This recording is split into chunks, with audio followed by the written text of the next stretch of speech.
فلسطین کے اندر اب تازہ صورتحال ہے کہ جس طرح مسلمانوں کو اور بچیوں کو، بچوں کو، بوڑھوں کو جس طرح بموں کے ساتھ اور جس طرح ان کو ذبح کیا گیا اور جس طرح ان کو اڑایا گیا اور جس طرح ان کی لاشیں آسمان کی طرف اچھلیں اور آسمان کی طرف اٹھائیں، اللہ اکبر۔ وہ منظر دیکھنے کے بعد تحریک نے یہ فیصلہ کیا کہ تحریک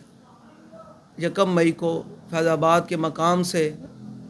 امریکی ایمبیسی تک ایک بہت بڑا ملین مارچ کا انعقاد کرے، اور تحریک نے وہ اعلان کیا۔ اس لیے کیا کہ امریکی ایمبیسی کی طرف اس لیے کیا گیا کیونکہ آج امریکہ جو ہے وہ پوری آب و تاب کے ساتھ اس یہودی نتن یاہو کے ساتھ سسٹم کے ساتھ کھڑا ہوا ہے، تو ہم نے جا کر وہاں بتانا ہے کہ اگر امریکہ یہودیوں کے ساتھ کھڑا ہے تو ہم تحریک لبیک یا رسول اللہ والے اور حضور کے غلام اور پاکستانی قوم اپنے فلسطین مسلمانوں کے ساتھ، مظلوم مسلمانوں کے ساتھ کھڑی ہے۔ اور میری تمام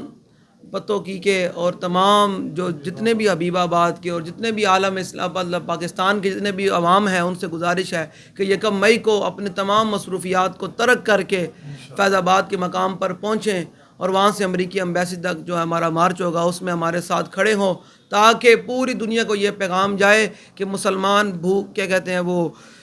بجلی کے بغیر، روٹی کے بغیر تو رہ سکتے ہیں، لیکن حضور کے دین کے بغیر جو ہے وہ مسلمانوں کا کوئی گزارا نہیں ہے۔ لبیک لبیک یا رسول اللہ، تاجدار ختم نبوت، زندہ باد زندہ باد۔